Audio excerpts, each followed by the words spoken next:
Okay, well this is the final sort of Optiplex breakdown type video that I'm going to do. I think I've done enough game testing on it now to be able to sort of give everyone a general idea of what the machine's capable of. So this is kind of like a bit of a, I don't know, final spec Optiplex buyer's guide, as it were. What I would advise anyone to do or get, going on the current prices in March 2023 in the UK. So I'll just pop out my my hard drive there, because I haven't ever secured it in. So as before, you know the basics of what an Optiplex is like, but I'll just run through a few bits. So initially when I bought it, it had the i5 was it 570, and all I did, I upgraded the power supply to this CX550 at cost £50. I have since, for the Raider build, got another power supply, I think from Gigabyte, 650 watt, 80 plus bronze, that was 45. So I think really to get a good power supply that's going to have all the connectors you need for your graphics cards and everything else, you want to be looking at spending about £50. Chances are, if it's cheaper than that, that probably ain't going to be that good, and you want to try and get a decent brand as well. But there's people there sticking different connectors and things on and running standard supplies, but I don't advise that. This was just the adapter cable. If you hadn't seen the other Optiplex breakdown video that I had to use to be able to use this 24 pin one on the board, if you can see it in there. Right, so yeah, I started the i5. The next thing I'd done, I stuck in the GTX 1070 graphics card. I paid £115 for this last November, which I had in my main rig, because I don't, you know, I'm not a heavy gamer. I'm only a 1080p 60 frames a second man, really. In the UK, if you want to get a GTX 1070 Ti, cheapest I've found is about £170, and a GTX 1080 is going to run you about 200, whereas these you can get around the 120 mark fairly easily with a good cooler. So that's kind of where I think that's probably the best graphics card if you're looking at a Haswell Optiplex. The base system was £65 with the i5 and everything. This one's got a PCI Express version 2 on it, which at first concerned me a bit because I thought that might be bottlenecking the card, but since I've upgraded the CPU, overclocked the card, it's very unlikely that it is. It's possible when it's overclocked, unlikely. Maybe if you're going to go for a GTX 1070 Ti or a 1080, it might do, but if you're running stock clocks, I don't think it will. And also, again, if you're gonna have one with a PCI Express version 3, I couldn't find one for less than £100, even though it only had an i5 and everything in it. So you got to consider that. Is it worth spending that extra money to get these features when you could just buy yourself a custom PC that's got everything in the first place? Right, so as I said, I've upgraded the processor. That's now got the i7 4770K. When I first built this computer, I actually thought you didn't really need hyper-threading. I've run a few different games and programs where it benefits from having it turned off.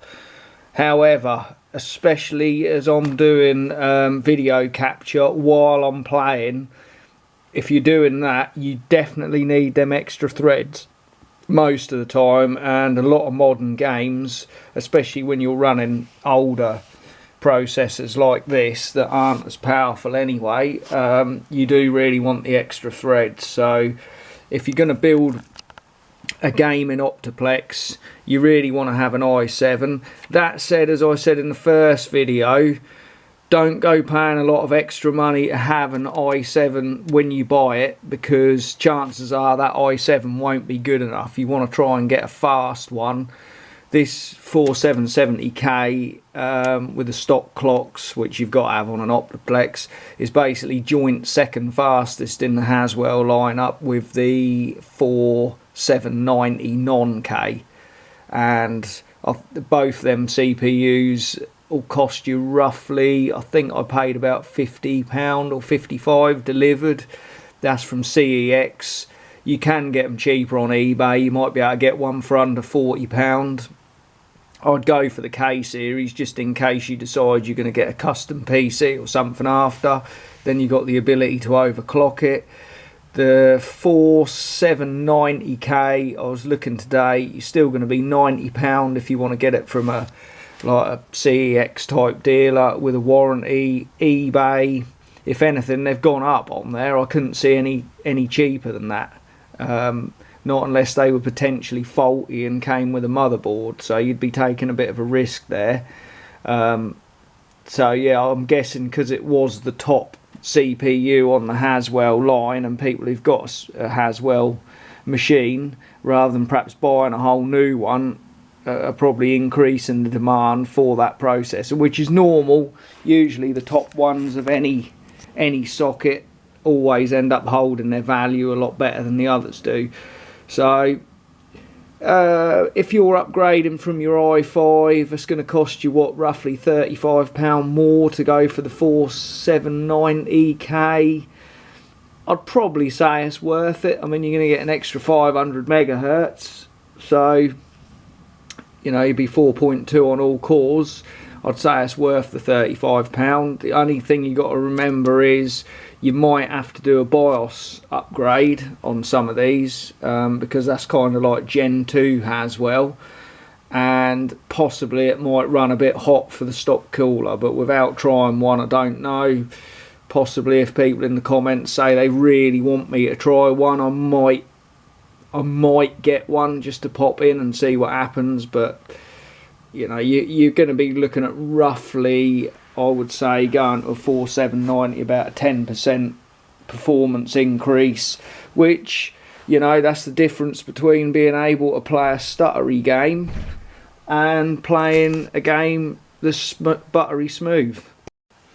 Right, so moving on, memory wise, this particular board only has 2 slots, and a lot of people seem to think it's better to have a board with 4 slots.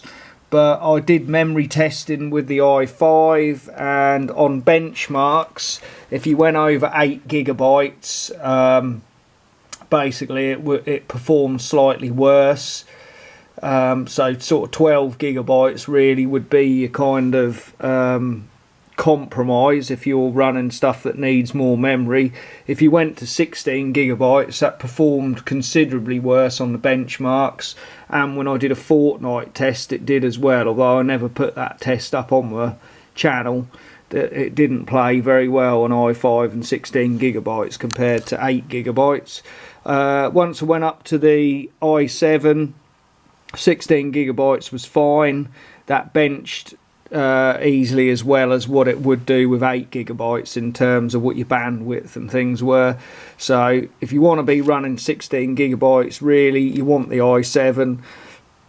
What you could go up to with an i7 I don't know, but I suspect that probably anything over about 16 gigabytes you're going to start hurting performance again. So apart from the fact that you can get the smaller memory sticks cheaper, I think they're about £2 each for 1600 megahertz 4 gigabyte sticks, whereas these are a tenner each. So obviously you're going to save about 12 quid over buying 4 of them. Apart from that, there's no benefits to having 4, and if anything, you're probably going to get more latency as well. So 2 slots is fine. The hard drive I've got out here, that's the 1TB hard drive that the machine came with. I've just decided to just lay it in the bottom upside down. It ain't doing any harm. I mean, it's not like you walk around everywhere with your tower, is it? So as long as that's laid in there, I couldn't see the point messing about putting a caddy in.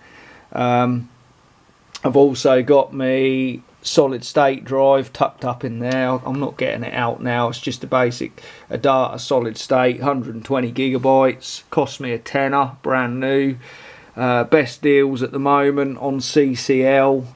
240 gigabytes for about £15. That's probably what I'd recommend. Put your operating system on. As I said in the last video, you got the USB 3 ports here somewhere, which I run an external drive from a lot of the time, but I have started putting a few games when I've been doing testing on this big drive, because it just saves the hassle to keep swapping stuff about. I've used this Optiplex a lot more than I thought I was going to.